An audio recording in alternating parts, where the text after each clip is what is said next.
and it kind of saddens me. Today things are worse than they were when I left 35, 40 years ago.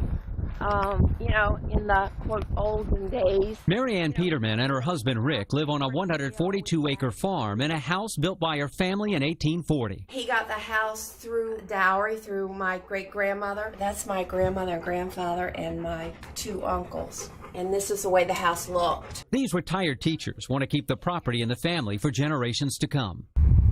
They're hoping the wind has the power to change their lives and their neighbors' fortunes. We would welcome an opportunity for an additional income stream, and the wind turbine that we're slated to get would give us that income stream. The Petermans agreed to lease this field to Pioneer Green Energy of Princess Anne for at least $20,000 a year. They'll build a 600-foot wind turbine, one of 25 planned for the area. Another 25 turbines will be constructed later. For a total of 150 megawatts, which would power 45,000 homes with clean, pollution-free energy. The company chose Maryland because of the governor's mandate for the state to use 20% of renewable energy by 2022. The company has spent $4 million over the past 5 years ramping up the project. This wind measuring tower is the only sign of things to come. According to a study by the University of Baltimore, the project will infuse $273 million into Somerset County, initially generate 529 jobs and as many as 64 permanent ones. Somerset will get $2.9 million in additional tax revenue each year.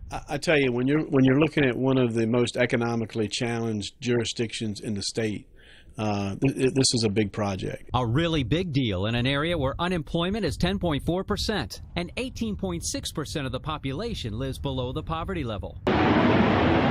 But opposition by elected officials representing the Patuxent Naval Air Station has jeopardized the project. The base tests radar signatures of aircraft. There's concern wind turbines will interfere with the station's radar systems. St. Mary's County Democrat Delegate John Bohannon pushed a bill through the General Assembly, putting a moratorium on turbines for a year so MIT can study the impact. We need to look at the entire impact of that project, the economic impact, the environmental impact, and make sure it's right for our state. Turbine opponents argue Patuxent, a multi-billion-dollar economic engine for the state, will leave if the project lives. The Californians have been looking forward to pulling Patuxent out to California, and they have a huge desert area where they would have no impacts whatsoever. Pioneer Green Energy and the Navy hammered out an MOU based on a solution offered by MIT researchers. If we shut down our turbines during their testing times, the radar would not be impacted. But elected officials intervened, stopping the agreement from going up the chain of command. If the bill goes into law, our project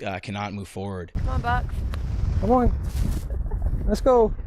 Good boy. The Petermans consider the turbine project a once-in-a-lifetime opportunity. I think it's just an insidious kind of thing to have legislation of this sort where the economic interests of a well-developed area of the state are being put ahead of the economic interest of the most impoverished area of the state.